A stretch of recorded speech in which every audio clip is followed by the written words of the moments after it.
Hello and welcome to Spy Hard's podcast. I'm Agent Scott. And I'm Cam the Provocateur, taking my seat at the ballet. I just wish you were doing the ballet, Cam. Well, that'll be the Courier 2, and then I will be doing the full pirouette and all that sort of stuff. Oh, plie. But you're talking about the Courier. Speaking of the Courier, that's what we're talking about this week. A couple of days ago, we had our fantastic chat about the film itself, and we promised you 2 SpyMaster interviews. And here is the first one. Cam, who's joining us? We are being joined by screenwriter Tom O'Connor, who has the sole credit on the Courier and also previously wrote the Hitman's Bodyguard films. For sure. We love talking to screenwriters, and we have loved speaking to Tom O'Connor. So without further ado, Cam, roll the interview.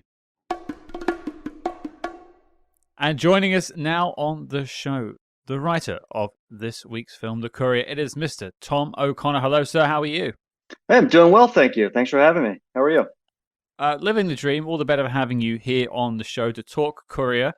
But I think before we get to that film, what we'd like to do is kind of hear your story of how you got to the point of making the film. So, you're a screenwriter by trade. You did films before the Courier. You've done films afterwards.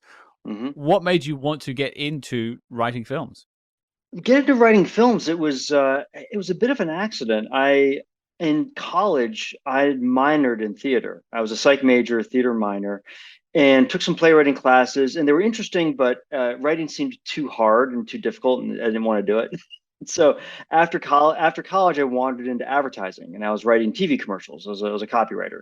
Mm-hmm. And then I got a job at an advertising agency in Los Angeles. And in Los Angeles, I started meeting TV and film writers, and I'd never really known anyone who did that for a living. And it made the job seem much more accessible and more realistic. Mm-hmm. It's like I never really thought of it before. I just thought film and TV were written by magic elves somewhere. I never really thought of just people doing it. And meeting writers just made it feel like, oh, this is something that people do. And it got me interested in trying to expand what I was doing creatively. Writing TV commercials is fun, but it's a limited box to play in creatively. And so I started writing nights and weekends, just writing stage plays first. And stage plays, it didn't really fit. All those plays were terrible, even though theater is my background. And so I said, oh, well, I'm in LA. Let me try writing a screenplay. And that language felt much more natural to me, especially I think coming out of advertising, thinking in images, thinking in moment to moment kind of storytelling. That felt like a much more natural fit. And then I got the bug, and I was like, okay, I love this. I love screenwriting. I'm so lucky that I stumbled into this, and I want to try to do it for a living. And then just a gradual, getting better at it, getting good at it, getting to the point where I was able to actually make the transition. So it was really an accident of having moved to Los Angeles. If I hadn't gotten a job out here with an ad agency, I don't know that I ever would have found myself compelled to move on that path. Were you a big movie buff when you were younger, or was it something that became more of the evolution of wanting to create things? It was an evolution. I was definitely a movie fan as a kid. I grew up at the age of the 80s and 90s. Action movies were very much touchstones for me. And I always tell people that the golden age of cinema is actually the 90s because the action films. But but in terms of wanting to do it as a storyteller, no, that didn't come until later. So I was not one of those people who knew from birth that I wanted to be a writer or be a filmmaker. So it was definitely a bit of a later in life thing. Yeah. Well, like running parallel to finding your footing, moving to LA, becoming a screenwriter, and finding it to be like a tangible thing you could apply yourself to. Mm-hmm. We're going to talk about a spy movie in a second. So one thing we'd like to do is sort of check out your spy movie credentials. You say you watched films growing up. You loved the 90s. There were plenty of good spy movies in the 90s. But, right. What was sort of your background with spy movies? Did that interest you at all when you were growing up? Yeah, very much so. I mean, I think I'd always had an affinity for spy stories. I think I read a number of spy novels. I think I got into spy movies more as a reader than as a film as a viewer. But I think the spy movies that I've always really enjoyed. I mean, this is all off the top of my head. I'm sure going to miss a bunch that are great, but. Spy Game, the one with Redford and Brad Pitt. I've always enjoyed that. That was a good piece. The American, the George Clooney film. Yeah. It's a good. This one isn't strictly a spy film. It's more of a special forces film. But the Spartan, David Mamet wrote and directed with Val Kilmer. I've always enjoyed that one. And those, I'm trying to think the other. I mean, there's obviously, of course, the Bourne films, of course. I think one of the things I really enjoyed about the Bourne films was that it was such a the films, and I don't know the novels as well. I know the films. Is that it's such a character-driven spy film as opposed to just okay, we need some sort of generic person to defuse a nuclear bomb. It was such a specific character premise. I think that's what I really dialed. I think it's why the Bourne films are so successful, is because you just that character is so it's such a compelling dilemma. And then you build spy tropes around it, but you've got this wonderful beating heart of a person that you care about, and you understand this horrible existential dilemma that he's got. And who am I? And I'm evil, and but I don't feel evil. And so how do I reconcile who I think I am in my heart with all the things I've done and the things I know how to do? And I think that's what carried that franchise across 4 films and going, and is really just that it was that was something that's very compelling to me. And I think that'll bring us into the Courier, for finding a character-based dilemma and character-based journey that I think that gets the audience involved on a heart level with our protagonist, in a way beyond just sort of embracing the fun of the cloak and dagger of spy films. Well, and what I noticed when you were mentioning the films that really jumped out to you, they were all set very much in the real world. You weren't really throwing out Moonraker, for example. Oh yeah, you're right. Yeah, sure. I mean, of course. I mean, everyone loves the Bond films. The Bond films are great, but they are sort of they're such a well-known touchstone. They're almost at this point. They're so well established that they're almost a thing of they're their own entity. And I don't even really think of Bond films as spy films. I think of Bond films as Bond films. They're their own genre at this point, and they're parodied as their own genre. You look at the Austin Powers films, very much built around the a deep knowledge that we all have of the Bond universe and sort of the Bond tropes. So it's fun, yeah. But no, those movies they're great. They're their own thing, I think.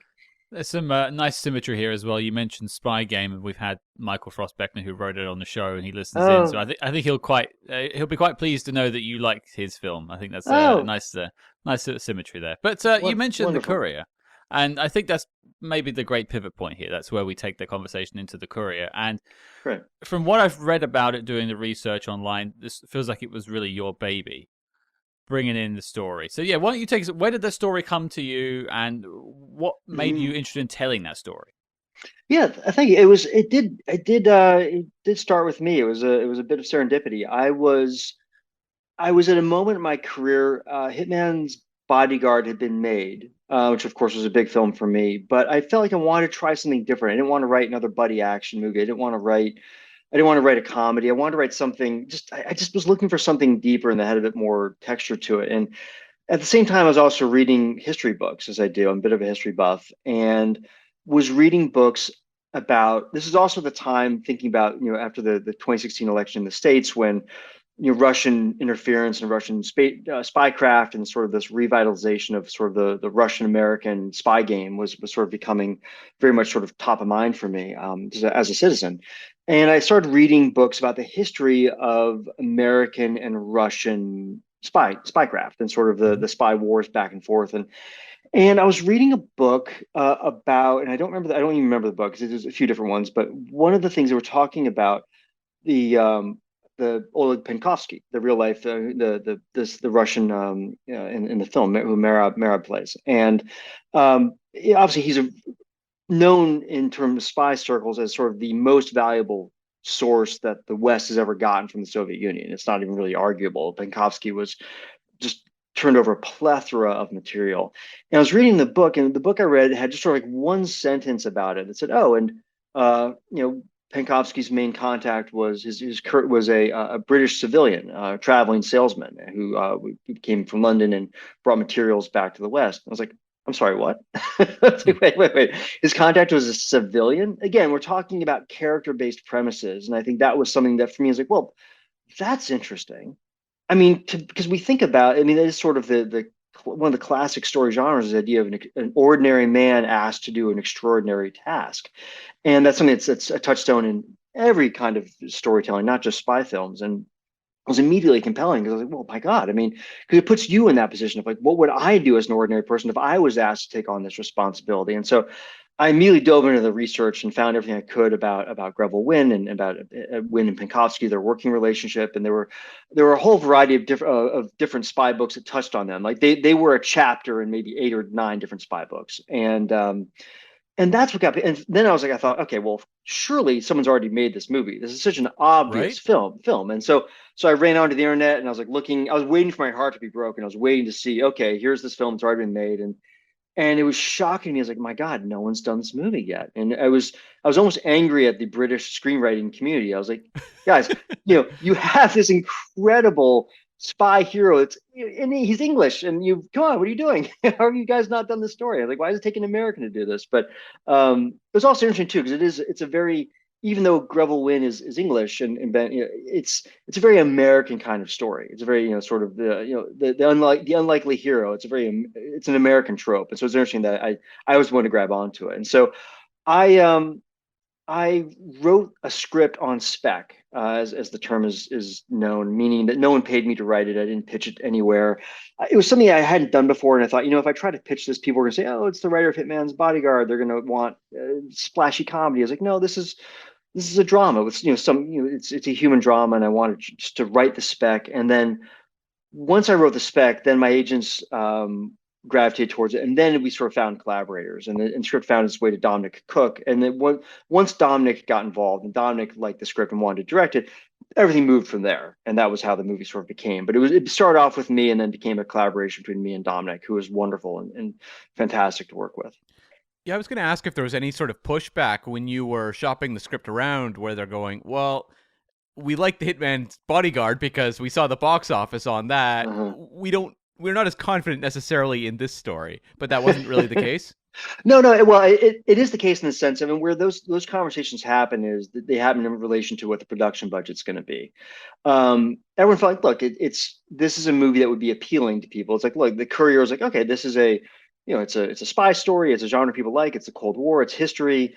We're not going to give you $50 million to make this film, and that's where those conversations happen. I think the Courier was probably a $12 million budget, which kind of that. So you can make a movie for that money, but it's you can see in the Courier. I mean, I'm sure, I don't know if Dominic talked to you about this, but of course, like any film, you always wish you had more money and more resources. And I know there are specific scenes Dominic is like, oh, I wish I could have had 20 more extras here, or I wish I could have had this or that. But that's where those conversations happen. It's really you can make the movie, but you have to make it for a number. Right. Well, it looks very good. Like, it is a really beautiful looking movie. So 12 million or not, like, it looks fantastic. Thank you. So Dominic and his team did a fantastic job and I think Dominic coming out of the theater primarily is someone he's got such a gift with actors and such a great eye and an understanding of how to do things economically, and I think to make things look beautiful economically. And yeah, that was, we were very, very fortunate that Dominic came on and sort of made this his next film, and it was a real privilege to work with him. So. And so you mentioned like stumbling across this story that hadn't been told, and finding that no one's made that film, which is great to hear, because you mentioned British screenwriters letting you down. We've made so many adaptations of the Kim Philby story; it's ridiculous. Like, Right. I've talked about these films. There are a lot of them out there in TV shows, and this is bizarre in a way that this is the first time we're hearing this story, or a mainstream audience is hearing this story. I'm sure people that are fans of spies would know more about this. Right. What Right. I'm curious about is part of that research process. You say you were a reader. You're putting the spec script together. Did you make any sort of overtures to speak to your family or relations of the people involved or anything like that? I didn't. I didn't. I mean, obviously, Greville Wynn at this point had already passed away. Mm-hmm. His son, still alive, but I think, frankly, from my research, I'd gotten the sense that Wynn was in real life was a bit of a tragic figure. We didn't really Mm-hmm. touch on it in the film, but the experience of being held prisoner in Lubyanka, I think it was like 18 months he spent, was very traumatic for him. He was not trained for this. He was an ordinary man, and to be held under those conditions kind of broke him. He came back to London. I believe he descended into alcoholism. I believe he ended up leaving his wife. I think it was a very difficult, fraught relationship between him and his son. He just, again, Greville sort of paid this ultimate sacrifice of just he came back as a broken man. And so I felt to that degree, I wasn't sure there was something that the son would want to discuss. And I think, in fact, even once Dominic came on board and it became a real film, I don't believe that we were able to make contact with Greville's son. It wasn't something that he seemed to want to engage and have a conversation about. So that was the only people who were alive. I think Penkovsky's daughter was alive and is still alive, but his daughter, interestingly, joined the KGB. Wow. Okay. After Penkovsky's downfall and execution, his widow went reverted back to her maiden name, and as sort of a public statement of I'm disavowing my late husband. And I believe that she was from an intelligence family, or she was from a well-known family. And I could be wrong, but in Soviet circles, her name meant something. And her daughter, I believe, has joined the intelligence services herself. And sort of it's very much a repudiation of her late husband, as someone who had been a traitor to the Soviet Union. And so anyway, we figured, okay, well, she's not going to want to talk. The daughter's definitely not going to want to talk to us.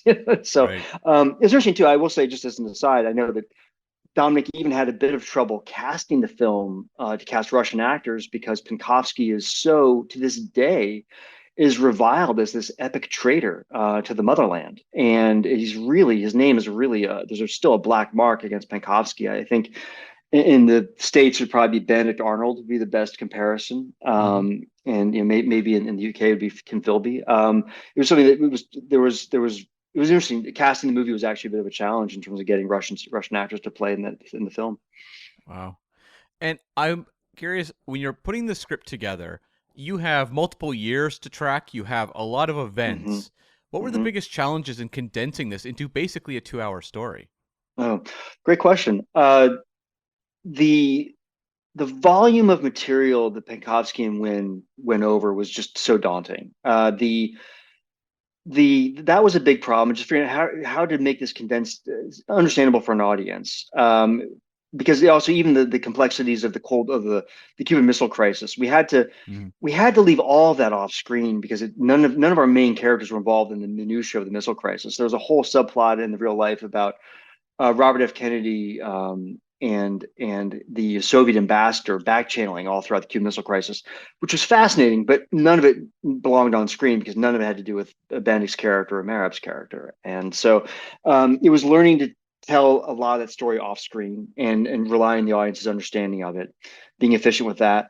The other thing that was difficult was that Greville and Merab don't interact a lot on screen without needing to be careful, because their interactions are almost all in the Soviet Union, other than that one trip that Penkovsky takes to London.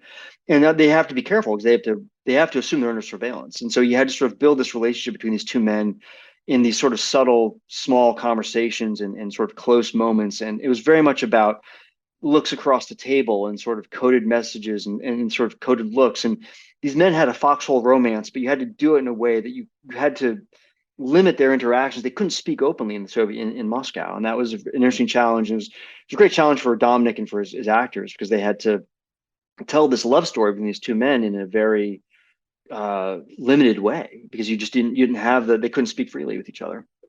Well, that was something I noted, was you really communicate this friendship in like 45 minutes, Yeah. maybe less.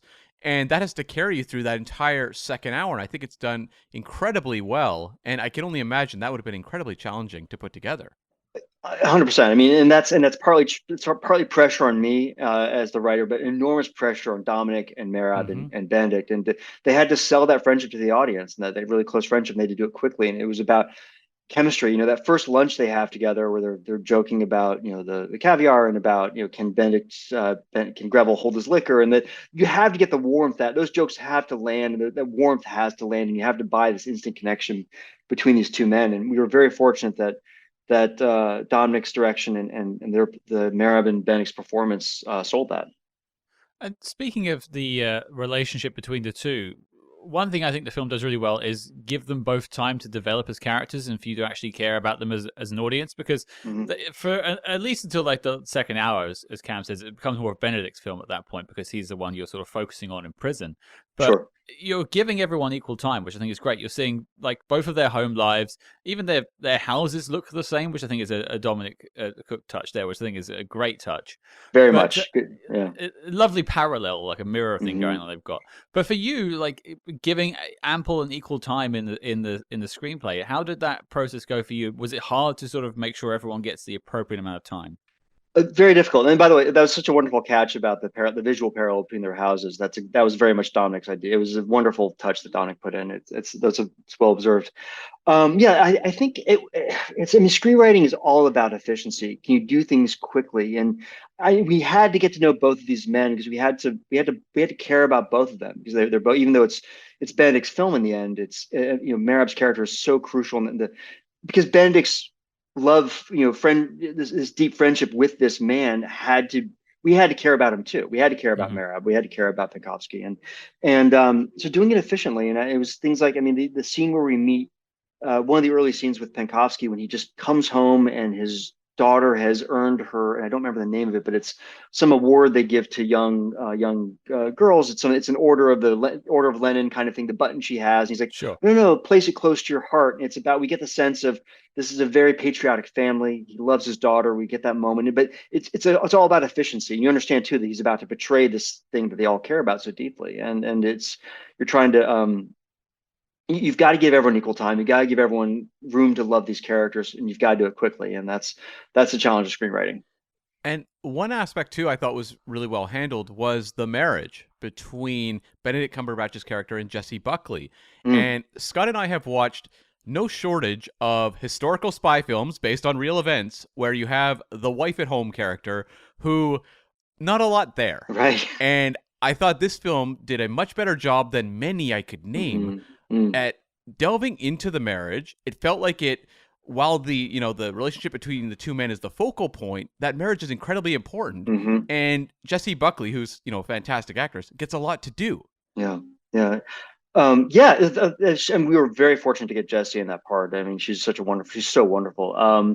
It was important. I think, and there's something too I think Dominic wanted to work on when he came on the film is deepening that marriage. And I want to say that the idea, I believe it was Dominic's idea to really lean into the notion of Jessie's character suspecting that Greville was having an affair because she knew there was a deception happening. The idea of really going into that and sort of the complexities of a marriage. And I think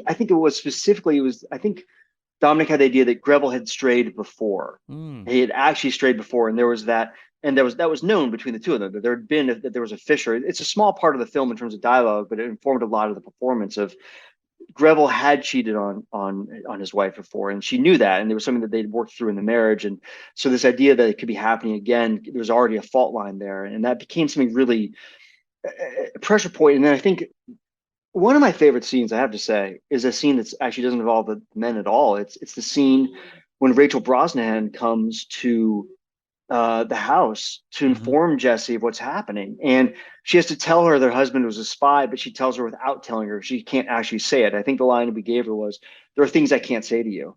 And it's the moment when Jessie's character realizes, oh, my husband has been lying to me, but it wasn't an affair. It was this incredible service to Western intelligence, but also it was a betrayal because he couldn't tell me what he was doing. And also he put our family in. It's so complex, but also her husband's a hero. And there's so much going on in that moment. I thought Jessie played that so beautifully. And I think that was, that's why it's one of my favorite scenes, because it's so understated and so much going on beneath the dialogue.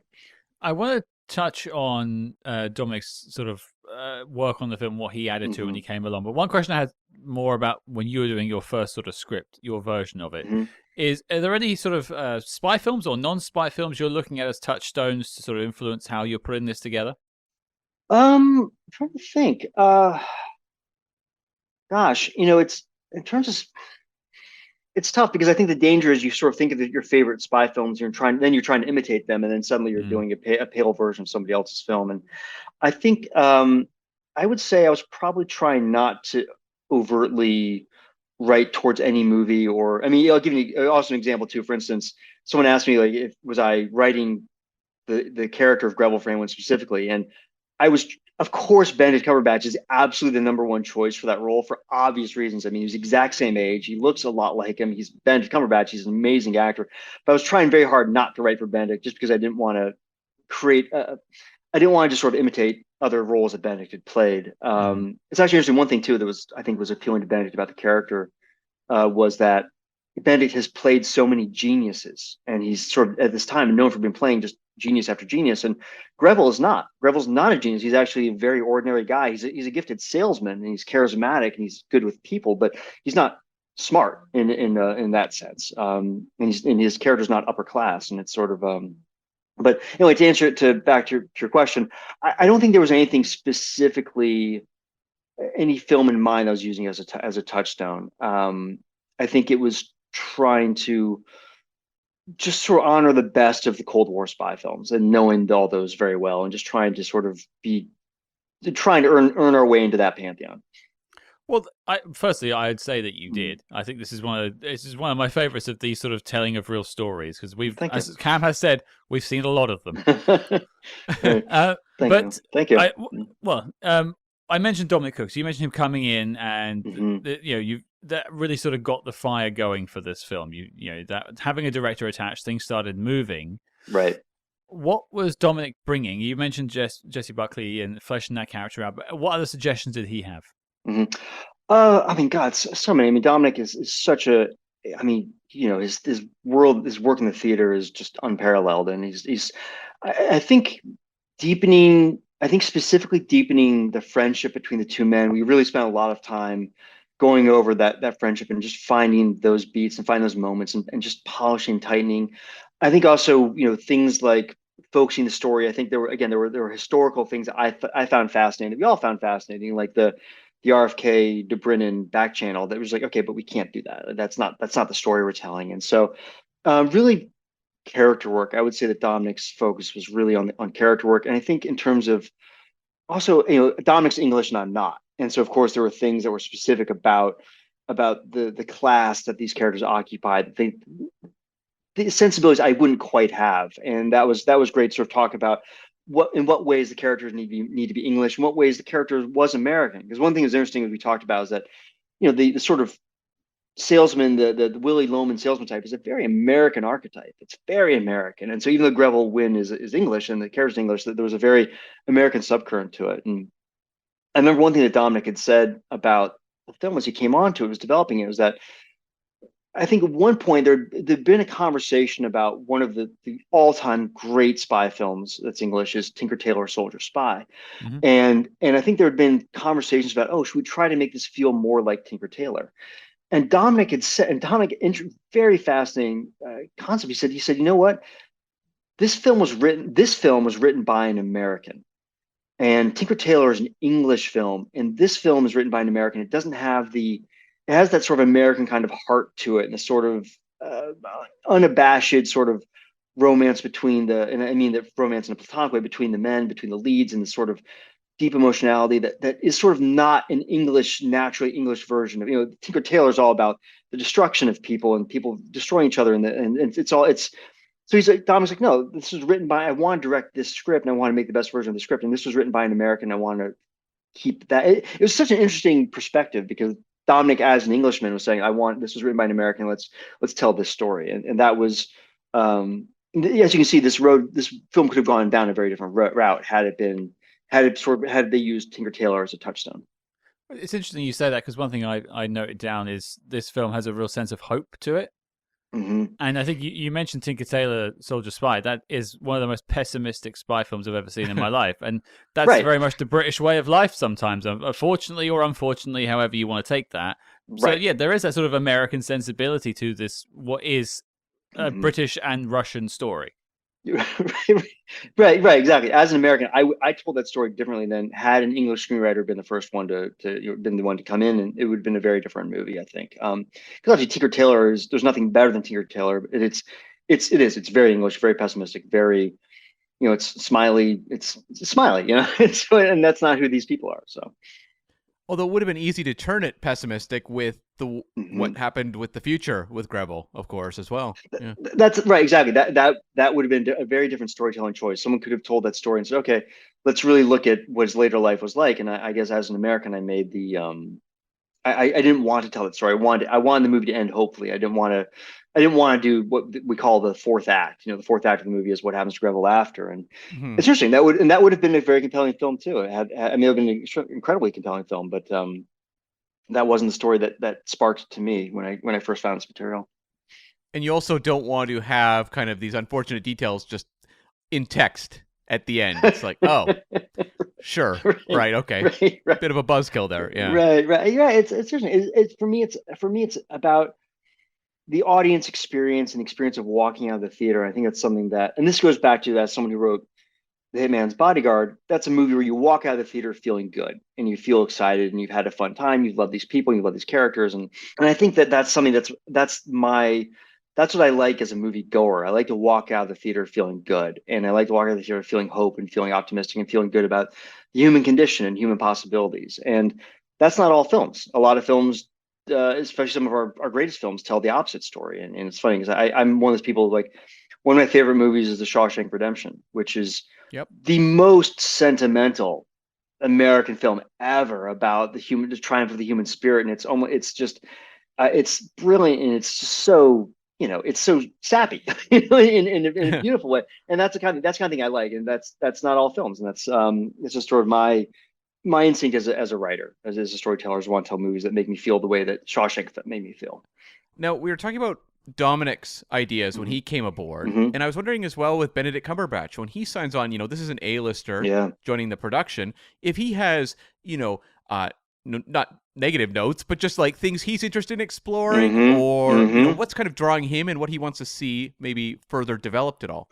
Yeah, I mean, God, Benedict. I mean, seriously, one of the things too with Dominic and Benedict had worked together before, Yeah. in theater, and I think also on The Hollow Crown, which was great. And that's sort of how Benedict got involved. Dominic just texted him, "Hey, I've got a script for you."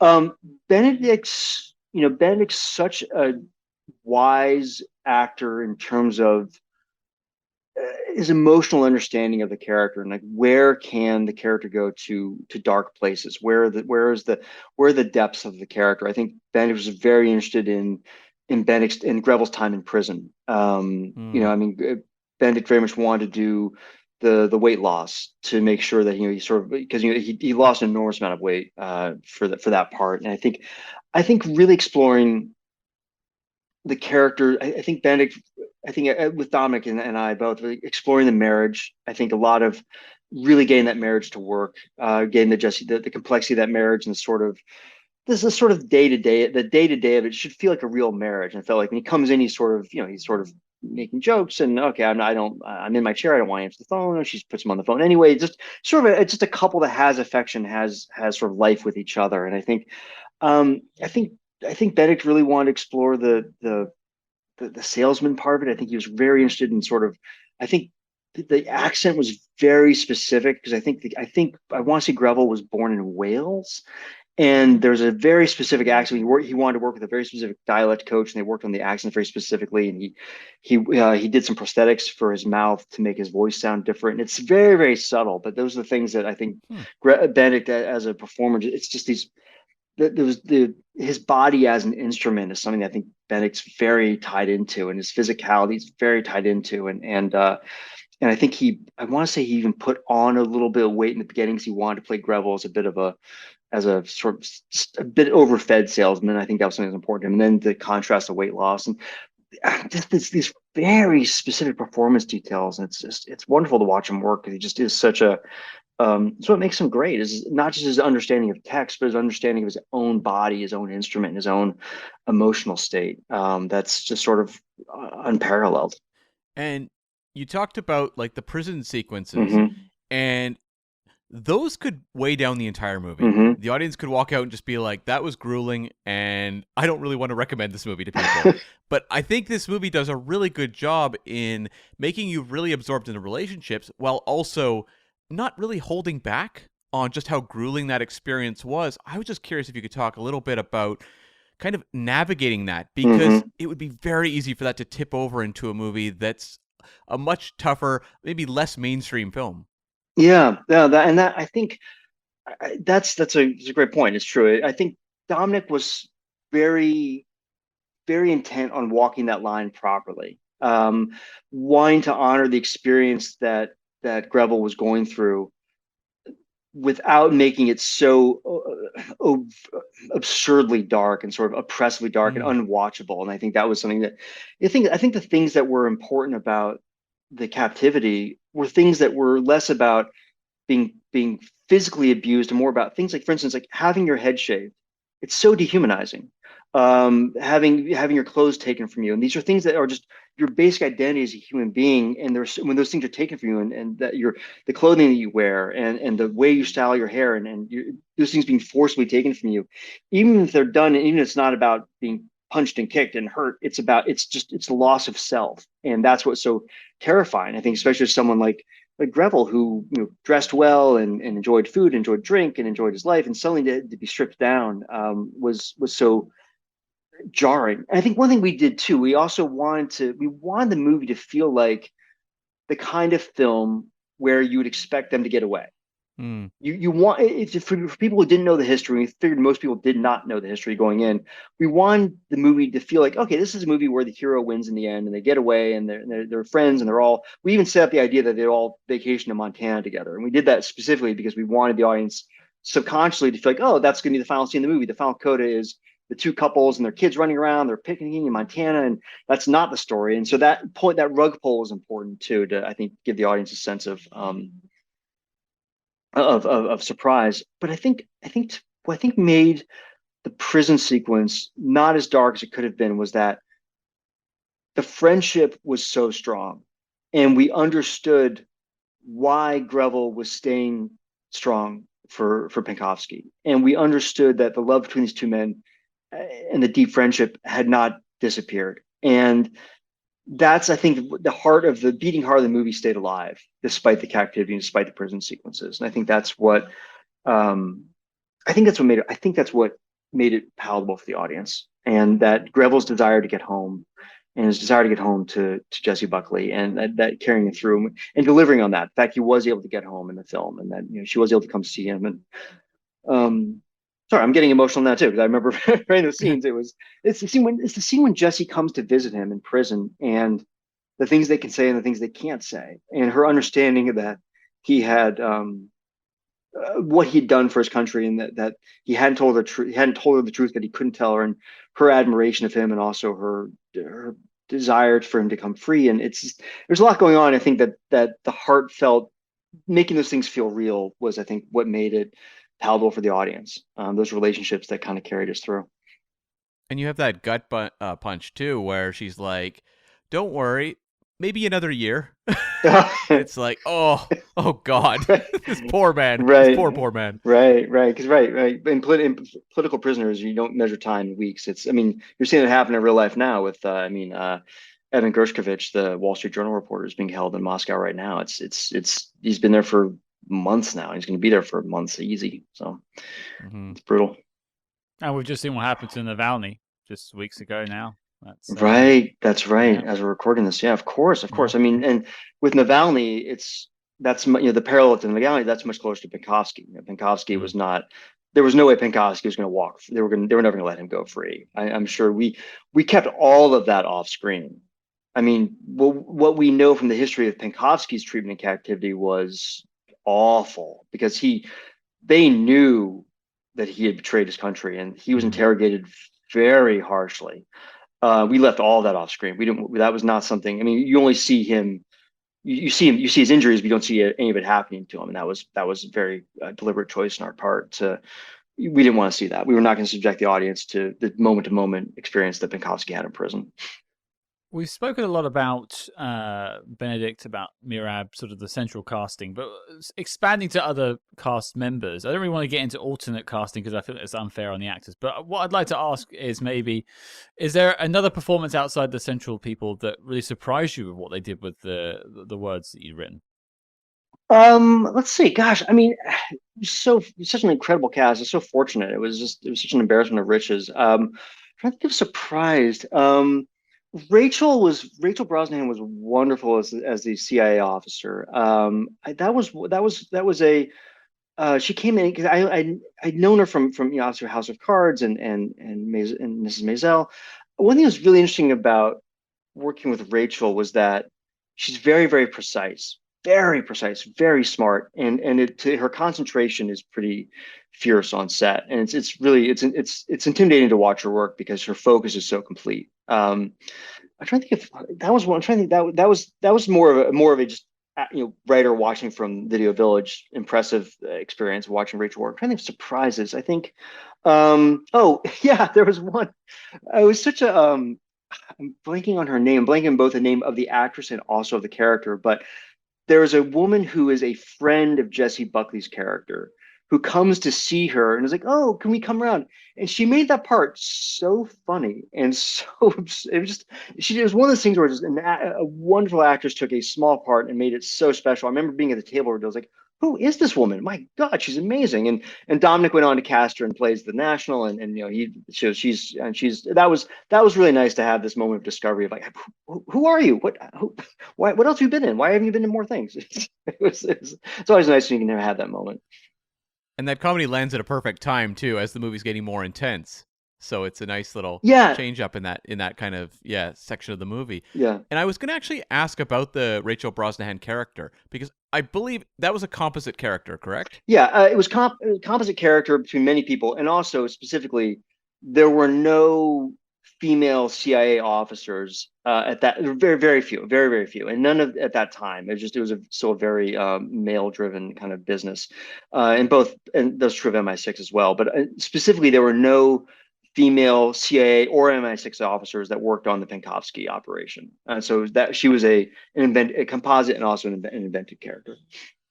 Well, I was going to ask because I've seen many movies, as we've said, based on true events, where the composite character sticks out like a sore thumb. And in this case, I found that not to be the case. Okay. And I was curious, it felt like a fully fleshed out individual who belonged in this world. If you had any tips or tricks for people who are writing composite characters, because often they almost edge on the side of just write it bland, so they just kind of blend in, and I don't want to draw too much attention to this composite character.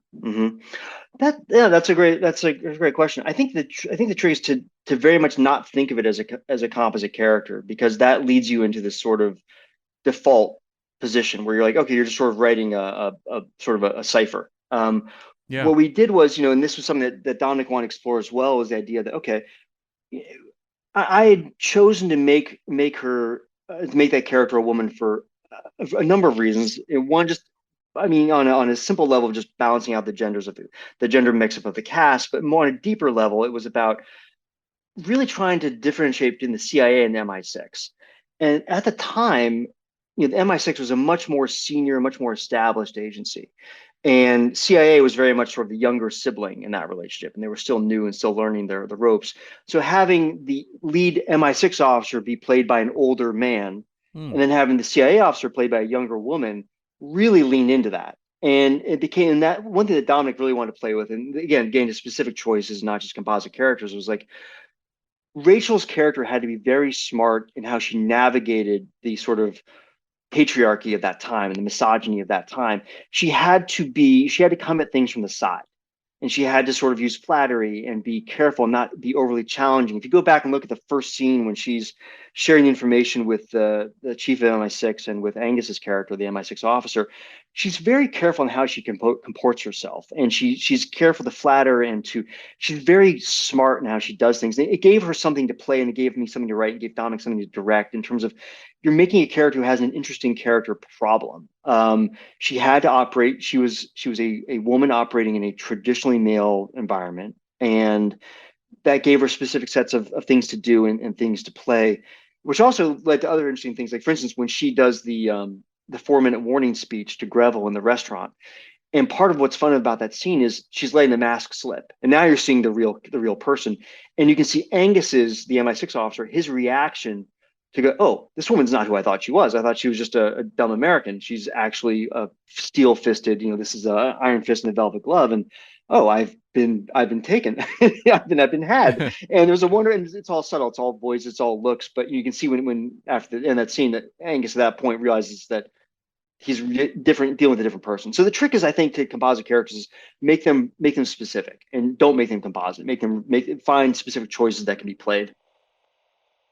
We interrupt this program to bring you a special report. Red alert, Spy Hards, we are shaking things up over on the Patreon page. That's right, we are launching an exclusive new show where we tackle the exploits of the small screen's greatest secret agents, like Jack Bauer, George Smiley, and beyond. And don't forget, every month you also get 2 Agents in the Field episodes where we decode the adventures of your favorite spy actors in their biggest non-spy movies. But Cam, tell the people what we have coming up next. Well, Scott, in our latest episode of On the Small Screen, we're going to look at 2008's 24 Redemption TV movie. Will Kiefer Sutherland deliver, or will this be a Jack Bohr? So strap on your Condor Man wings and soar into the future with us over at patreon.com/spyhearts. But before Big O zaps us with a red pulsating laser, let's get back to the Spy Jinx. I had a small question about a small note I'd noticed in the story of making this film, and that is a title change. Yeah. Because at one time it was known as Ironbark, and then which I think was the code name, and then it became the Courier during the process of the release. I think it was more to do with that and being picked up by Lionsgate and people like that. Is that how it happened? And was there any other alternate titles along the way? Yeah, no, So Ironbark was one of the code names given to Penkovsky's character, and the point was made during as we were getting ready for release and getting into marketing, is that, well, why is the movie named after not the main character? It's Benedict's movie at the end of the day, so it really shouldn't be Penkovsky as Ironbark. So that doesn't really make sense. And then I think there was a sense of just communicating the idea of the film, and that was very much. There were probably other titles that were thrown around, but I wasn't privy to that conversation. That was Lionsgate Marketing and Film Nation sort of doing that amongst themselves. And in a very writerly fashion, when I heard about the title change, at first I was like, no, it's got to be Ironbark. That's the title. And then, of course, but it's one of those things where they're right. You sort of have to kind of, get over yourself as the writer and sort of, not be overly precious about things. It is a better title in terms of communicating the idea of the film and making Benedict's character the title character, which was honestly a huge mistake on my part. You don't make the title character not the title character. So it's writing 101. So Lionsgate saved me on that one. So good for them. And I was curious, we were talking about making the Brosnahan character, female in the film. Taking dramatic license when you're telling a true story. If there's any moments, you struggled with, or ones that you were like, this is an invented moment, and I think I need this to get to the core of the story. Yeah, I think the guiding light for me was to be true to the heart of everything that happened, and be true to we were very rigorous about what Penkovsky and Wynn did and did not do regarding the Cuban Missile Crisis. And we wanted to not oversell that. And because what Penkovsky's intel really did was incredibly valuable. We didn't want to exaggerate it. But one thing that was interesting, actually, and I don't know if it's something that everybody knows, but Greville Wynn wrote, after the events of the movie, wrote an autobiography. And the autobiography he wrote, frankly, is riddled with falsehoods. I mean, he just invented all sorts of things, and it's crazy. He pretended that he was basically a James Bond figure, and the reason he did it for a number of reasons. And one reason was, I think, that the British government never publicly acknowledged his sacrifice, because it was an intel operation. You don't acknowledge intel operations, so there was no public acknowledgement of what he had done. He was in deep financial straits because he was no longer able to operate as a salesman in Eastern Europe and Soviet Union, obviously. And of course, he'd just gone through this horrible experience and felt like he deserved compensation. And so he wanted to write a book that would sell. And so he wrote a book that would sell, and it was just not true. So one of the things I really struggled with as a writer was going like, okay, I'm writing a movie about a man who's wrote a book about himself that's just not true. And sort of finding and being willing to sort of throw that stuff out the window and being willing to say, okay, no, this is based on all the history that I've read, all the historians that I've read. This is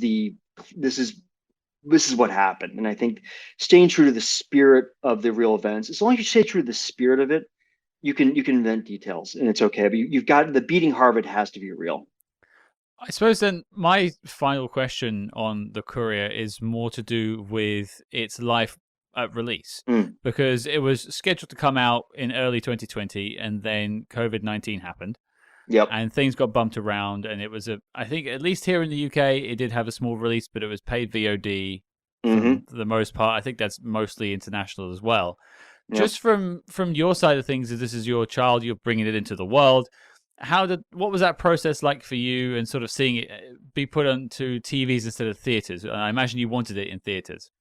Yeah, I mean, look, there was a global pandemic that obviously the tragedy of a movie not getting a proper release is sort of a minor tragedy in the context of COVID-19. Sure. Yeah. But yeah, no, I mean, I will tell you, one thing that was interesting. Actually, I'll tell you the bright side of it was that the movie premiered at the Sundance Film Festival in January of 2020. Which, if you remember, this is right before everything happened, because February is when, March 2020 is when everything shut down. So I got to see the movie in a crowded theater, in the packed theater, the Eccles Theater in Park City, Utah, with a huge crowd, and the cast was there, the directors were there, the director was there, we were all there, and I got to have that experience, got to have the premiere experience, and that was wonderful to have. And then in terms of the movie, yeah, look, obviously it's unfortunate the movie did not. There were two problems. There was the problem of not being able to go into theaters as much because of COVID. There was also the issue of Benedict's other movies that Benedict had been in that were coming in released at the same time. For instance, I'm blanking the name. I think it was The Power of the Dog. That movie was sort of Benedict's, big release, and we sort of came out at the same time. And the way it works with actors and PR and press is that an actor can't really promote more than one film at a time in a cycle. And so Power of the Dog was sort of Benedict's big film. And so then we sort of, our movie kind of had to get underplayed a little bit. And that's just the nature of movies stacking up on each other because of COVID, and just the nature of the business. And look, it's, yeah, I mean, look, obviously I wish more people had gotten to see it. I think it's a film that I think the people are like, oh my God, I never saw it. I get this all the time. People are like, oh my God, I finally saw The Courier. That's a great movie. I'm like, oh, thank you.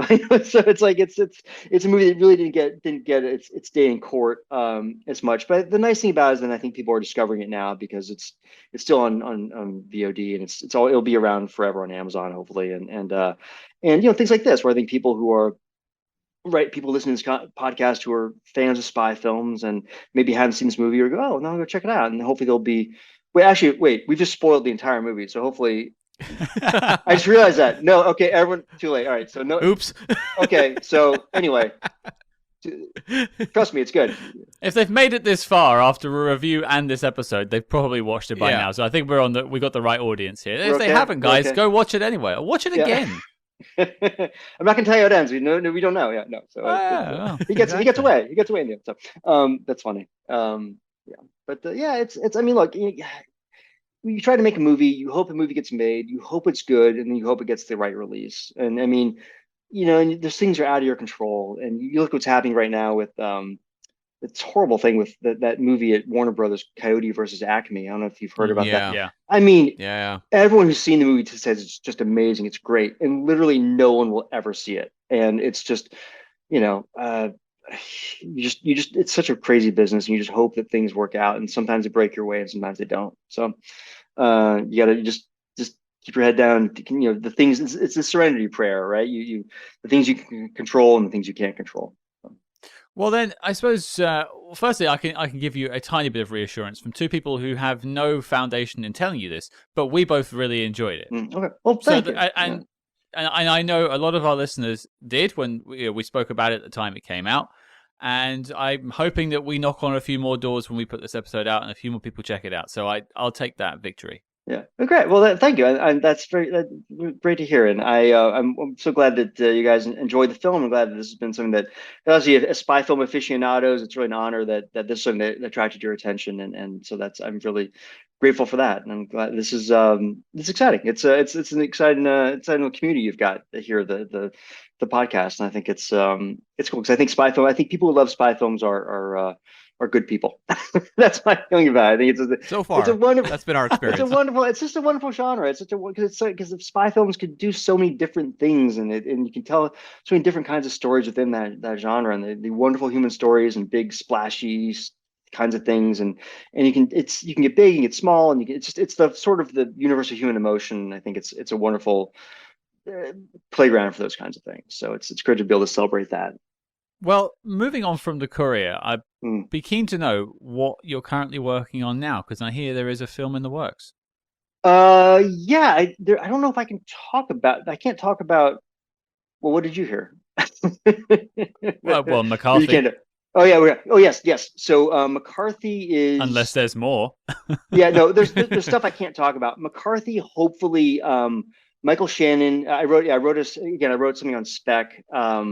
I sat down and wrote a script about Joseph McCarthy, sort of the rise and fall from the beginning of his reign of terror to the end of it. And Michael Shannon is attached to play McCarthy. And that was also one of those stories where I was like, how has no one done this movie yet? It Right. was the exact same. It was the exact same thing of like, how has no one made a movie about Joseph McCarthy? And there's been documentaries and there's been a docudrama, but no one's given him the proper treatment. So anyway, but there are, as with any movie, especially something like this, it's complex subject matter. It's difficult. Like nothing's done till it's done. So hopefully McCarthy will gel and go into production, and Michael would be amazing in the role. And so fingers crossed there. But no promises on that one. So. And you've teased us there's more, so Yeah, well, I mean, there are things I can't talk about. But yeah, hopefully there will be more. Hopefully there's more spy movies that are in the pipeline. I do enjoy spy movies, and these are more commercial. These are more like fun spy movies. So hopefully one of those will see the light of day. If they do, I'll let you know. Maybe we can come back and talk about one of those. So. That'd be awesome. And yeah, I mean, round two. even like McCarthy, we've touched on so many spy films on the show that were made during that era, Yep. and some of them are really crazy. Like the McCarthy era led to some very bizarre spy films. Yeah, it did. What were your favorites? What are your favorites from that era? I don't know that I have a favorite. It's more that you're like, wow, like Yeah. what a weird time. There's one that always sticks out in my head as not a favorite, but just how weird it is, which is a Yeah. John Wayne film called Big Jim McClane, which Oh, okay. is I don't know. Yeah. I mean, yeah, no one did because no one went to see it, but it's a wild ride. I'd recommend checking it out just to blow your mind on a Sunday afternoon. Right. Yeah, he plays a PI headed to Hawaii to seek communist spies. Oh man. And it's a absolutely bizarre movie and very much encapsulates the entire spirit of that McCarthy era. Oh wow, that's wild. Hey, I gotta check that out. That was such a crazy time. Well, the last question, then I'll wrap us up with, and we may have spoiled it a little bit with the first question we asked you, but hopefully there's a different answer here, or it's the same. But everyone gets asked this final question on the show. Tom O'Connor, what is your favorite spy movie of all time? Oh, okay. All right. So I've got a little bit more time to think about this now since those are okay. So my favorite spy film of all time. I'm trying to. Oh, God, they all have different meanings for me. You know, I am gonna go, and this is probably because it's a bit more of a dark horse. I am gonna say Spartan. I'm gonna say Spartan, and because I think it's one that's interesting, and I want people to see it. And if you haven't seen Spartan, you should. It's very David Mamet. It's very David Mamet at the height of his powers, and it's interesting. And it's very stylized dialogue, and it's an interesting treatment.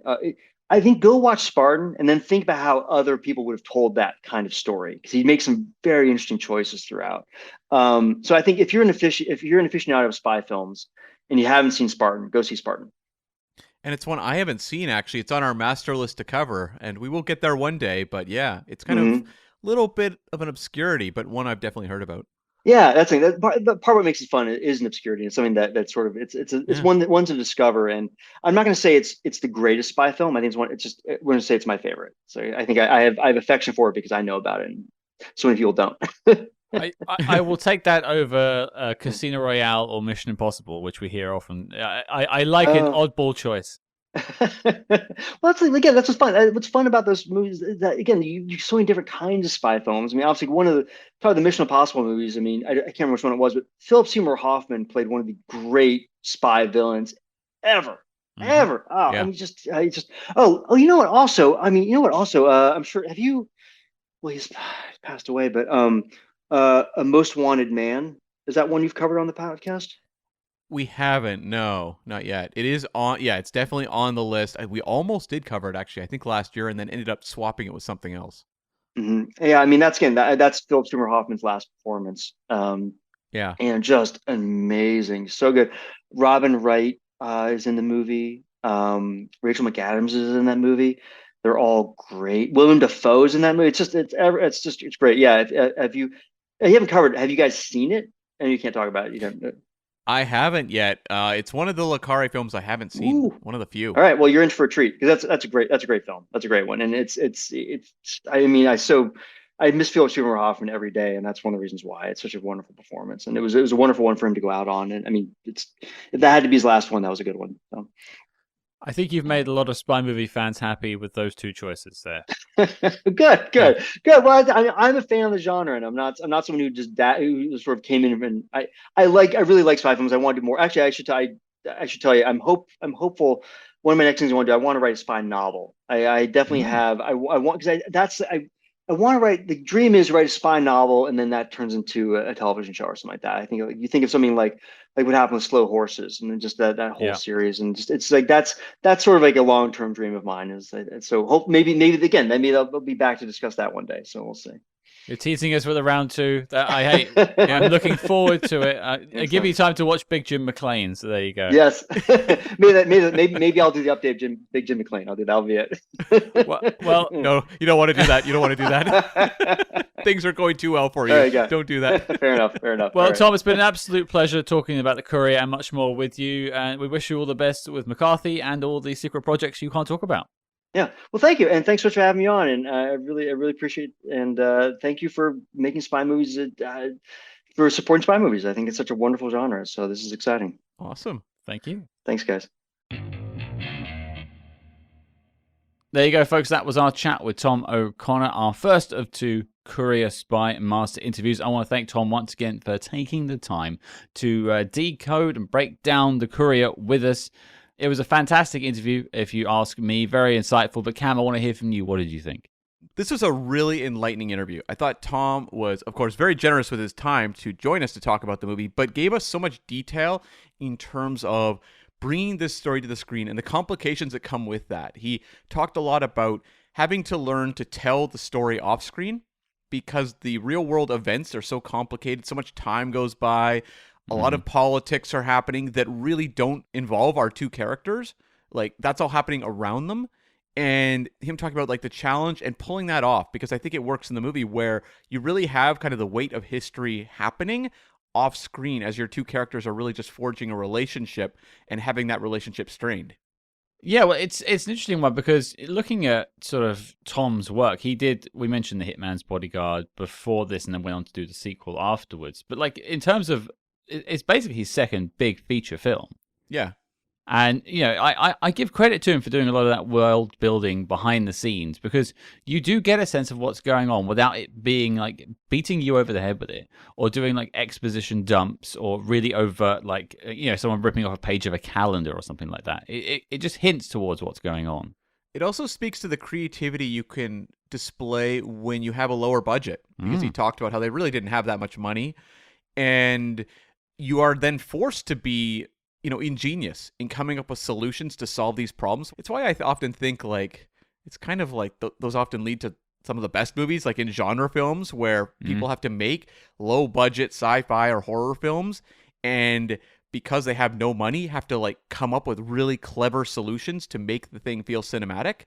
And, you know, this is a little bit bigger than, say, a, you know, $3 million Blumhouse movie, but it was not big budget, and it has to tell a pretty sizable story over many years, and I just think it's done incredibly well. And a big part of that is, of course, Benedict Cumberbatch just carrying us through this whole film, but, you know, he's been sent on a very strong direction by the script. Yeah, for sure. I mean, in terms of things I wanted to discuss, what jumped out to me was, I think we did also mention this in the review earlier this week, I was sort of interested by the sort of differences in how you tell spy stories and how, you know, over the last 4 years, we've been looking at different ways of telling those stories. And this one is, you know, a lot of people would say it's akin to something like Tinker Tailor Soldier Spy, but it's just, it's got a bit more of an optimism about it. Yeah. And it's interesting to hear that was actually more of a choice. Like that was actually something more they were going for, and through the process of making the film, it's a different way of telling these sort of darker, Cold War, drearier spy stories, if you will. But it just shows that, and that, actually, this is probably the most important thing for me. It's just it shows the flexibility of the spy movie genre. Oh, definitely. There are so many different ways of telling. I don't want to say the same story because this isn't the same as Tinker Tailor Soldier Spy, but the same type of story. Well, I think it also underlines the kind of the dueling sensibilities of the two primary creators, where you have Dominic Cooke, who's British, and you have Tom O'Connor, the screenwriter, who's American.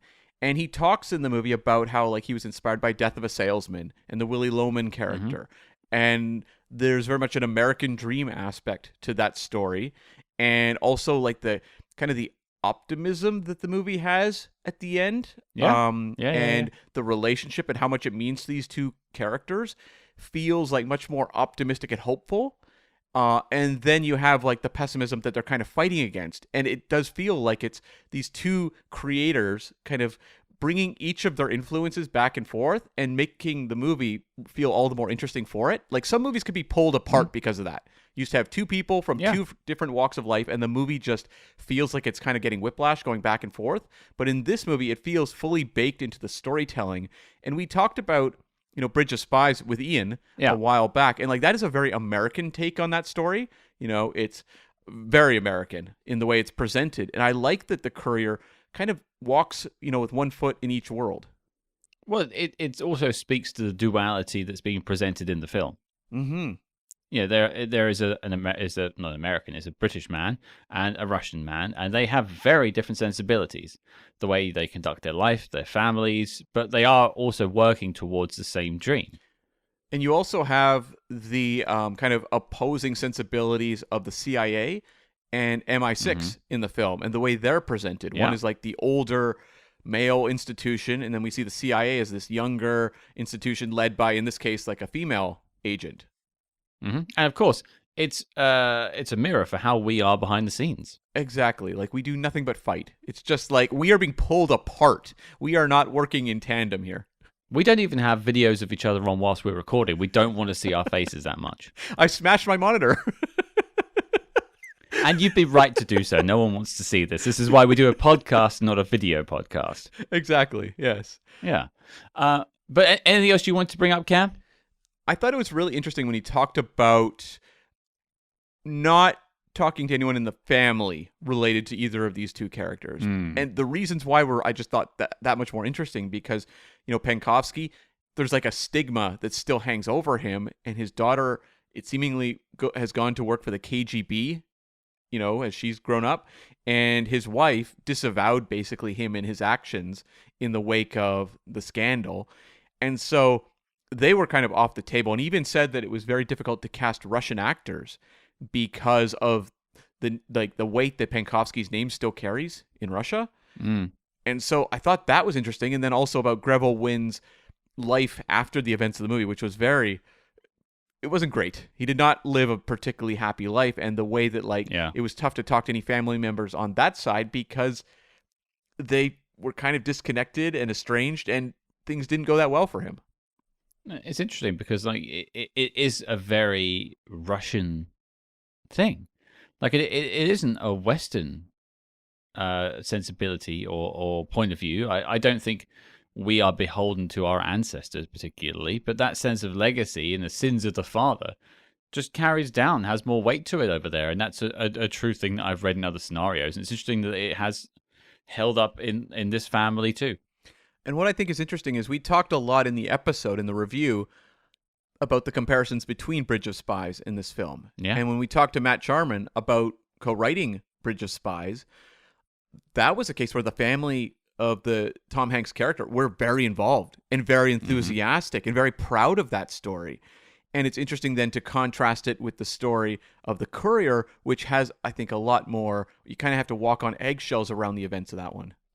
And that is a shame because I think I don't think there's a lack of authenticity here. I don't think that's an issue or it needs to be pointed at with the film.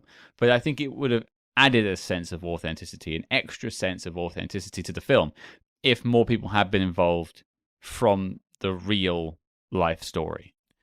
True. But you can just tell the events of the Courier, the weight it had on the participants versus the way that the lead figure in the Bridge of Spies story walked out of that with a much more, I think, positive, life-affirming, perhaps, experience moving forward. And I think, we know that Penkovsky did not have a happy fate after the events, and obviously Greville Wynn, it weighed on him the rest of his life. Yeah, I don't think he lived that much longer afterwards. Don't think so, no. No, a shame. But I'm glad that the story is being told, and I'm glad through talking to Tom that it was told with such eloquence and dedication. Definitely. And also some good tips just for aspiring writers there when he talked about creating composite characters in a movie like this, when you're telling a true story, or how to make a side character just pop that extra bit more, because, he was very, just modest about it when he talked about it. But like, Scott, you and I watch movies all the time based on true events, and how many of them feature cardboard characters just spouting exposition. It's kind of like little touches of effort that make the Courier pop that much more. Yeah, and we've been asked this a dozen or so times when we've been interviewed for publications or other podcasts, and they ask, what is your favorite interview? And now I will always default to something like Denise Richards or something like that because of the size of the name and how much of an achievement it felt to get that person on the show and hear their stories. But I have to say, and this Tom's chat with Tom just there, it holds true to something I've said before. Having screenwriters and directors on is so important to telling the history of these films. And that's why I put the feelers out every time when we're doing a film where I know I could probably get someone and try and get them on. Because even if it is a film that isn't as widely known, and the Courier didn't exactly change motion picture history because it kind of got lost in the shuffle with streaming. We talked about that with Tom. It's they would have loved to have had a wider release, but COVID prevented that. But having these people on allow us to get into these films and tell the stories that aren't being told. Yeah, and also often the versions we didn't see or how changes were made along the way, because we like to talk to people who didn't just make movies like The Courier that we really appreciate and love, but also ones that were maybe had issues along the way that got overwritten or rewritten and wound up kind of being compromised. I remember, when we talked to David Franzoni about Jumpin' Jack Flash, and he talked about how he pitched it more as a somewhat serious movie. It was not intended as a wacky slapstick kind of movie. And he talked, about kind of the vision of what that was going to be. And so I always find, no matter what the final product is, I'm always fascinated in the writers because they are there to kind of chart the journey and the evolution of what winds up on screen. For sure. But the party for the Courier doesn't quite end there. You've got one more package heading your way, folks. Cam, who do we have joining us later this week? We will be joined by Dominic Cook, the director of the Courier, who we actually interviewed for a declassified episode a while back, but we're going to let that interview back out of the vaults so you can just get some more insight into kind of what was going through his mind when he was creating the Courier. Yeah, so you're basically in the whole gamut of the Courier. The only thing is missing is Benedict Cumberbatch, but hey, we'll keep working on that too.